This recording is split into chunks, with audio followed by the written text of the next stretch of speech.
Mike McKenzie. I come from Kamloops here. I've grown up in the region all my life. Some of my background is human rights work, international rights work, Indigenous and non-Indigenous community engagement. So. I've decided to run for mayor because I see in Kamloops we have a huge divide. Like, there's a strong divide in Kamloops. The demographics are getting farther and farther apart. The people are getting angrier. The people are getting frustrated with processes. And most importantly, like, it's not to speak to the specific processes, but to remind people that, like, we're all human and we're all in this together.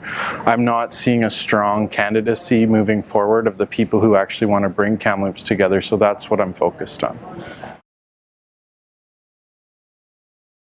My top priority is exactly that. A lot of candidates are going to talk about specific issues. You'll notice that I'm really talking about the candidates and the councils, the city exactly, and the way that we run our city, but mainly the way that we engage with our city. People need to be informed. People need to be able to come forward. And what I know already is that there's a lot of things and a lot of processes available for those.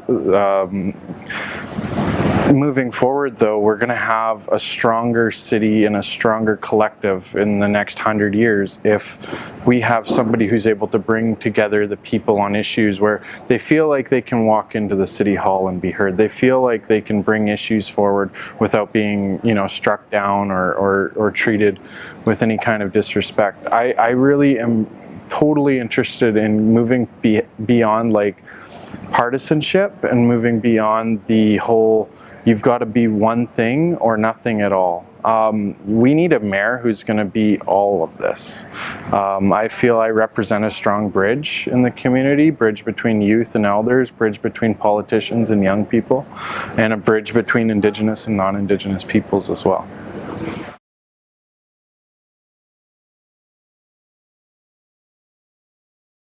I think I'm already doing it.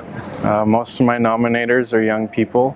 I'm engaged myself to show people that you can get out and that you can get involved, that you can put your name forward at my age, to say that you can step up and be a part of the change. I noticed in the federal election there was like 20,000 for the Liberals and the NDPs, 20,000 about for the Conservatives. That's a strong divide in Kamloops. And who's going to bring forward the voices and the mandate for young people to do exactly that, like to engage, to be there, to be present, to be a part of the decisions. Maybe in 5 years we've got like half a young council, or maybe next year we have half a young council.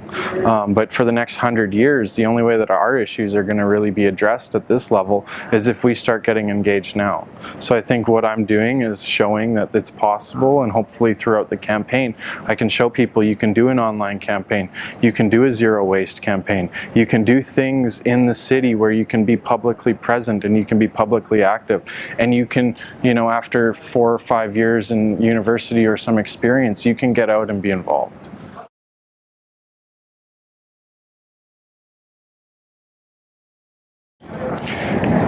One of the biggest things in our city is our parks and our recreation. When you step out into nature, whether it's these parks just behind us, behind the university, downtown, but also just looking around, it's almost like Kamloops is a big park, Like, I emphasize that because we have a strong ability to attract people from outside of Kamloops to exactly what we are and what makes us tick.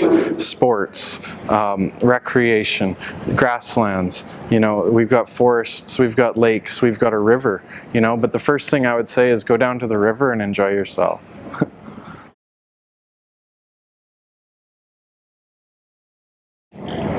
I think we need to expand transit. I know council's already speaking about that, and the capacity of council to do that isn't always there, but transit needs to be expanded. Our bridges don't work when one shuts down, so there's things like that going on. Parking is a major issue for most people, but I'm going to be running this campaign without a vehicle. I'm going to be using transit. I'm going to be on foot and carpooling. So, I think that if it's difficult for me to get around during my campaign, that's going to address a huge need.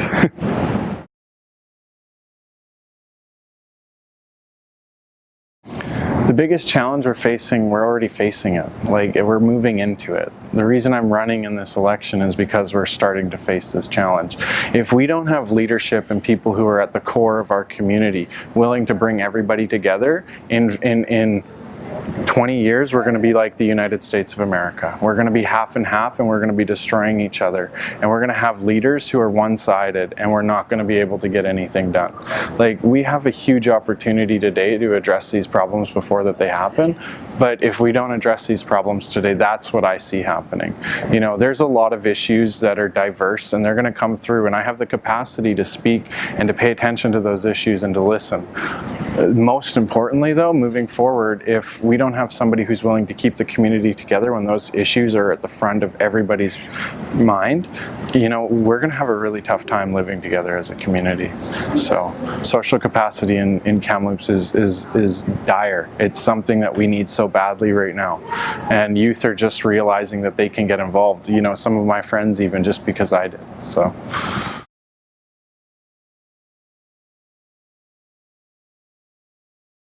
The biggest opportunity is that we are actually, as a world, as a global society or humanity, we're moving to a place now where we have so much information and knowledge available to us right now to do innovative things and sustainable things.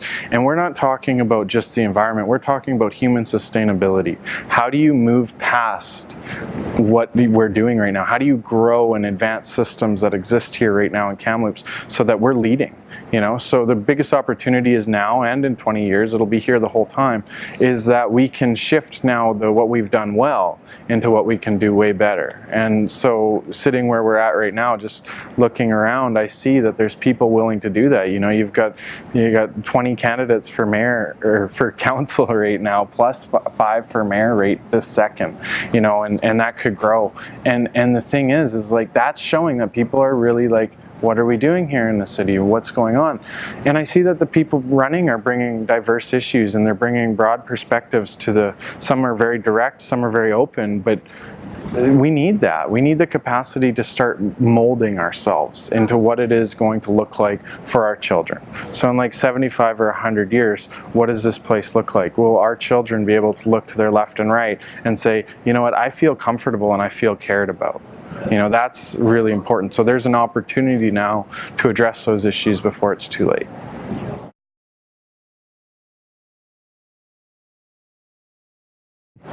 My proudest achievement was firefighting. I mean, I've done firefighting so much. When I was 17 years old, I was the youngest fire chief in Canada.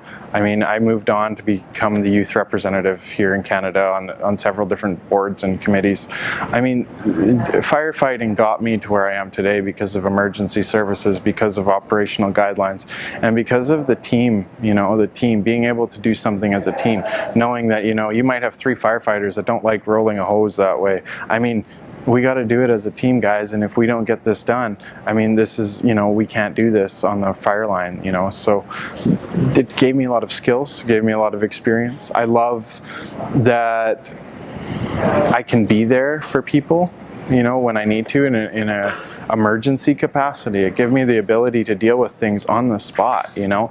Trauma, you walk into an emergency situation, you have only a minute, especially as fire chief, to decide what needs to be done and how to do it. And there's a lot of skills that come with that. So being firefighters, like one of my favorite things that I've ever done. I've been a grassland firefighter, I've been a structural firefighter, but most of that was volunteer, or I got to spend time with other departments in other places or out on the land. But, you know, beyond that, that's an amazing thing. And I think, you know, that was the beginning of my journey. So I'm here today, and got me here, and that's something to be proud of, I think.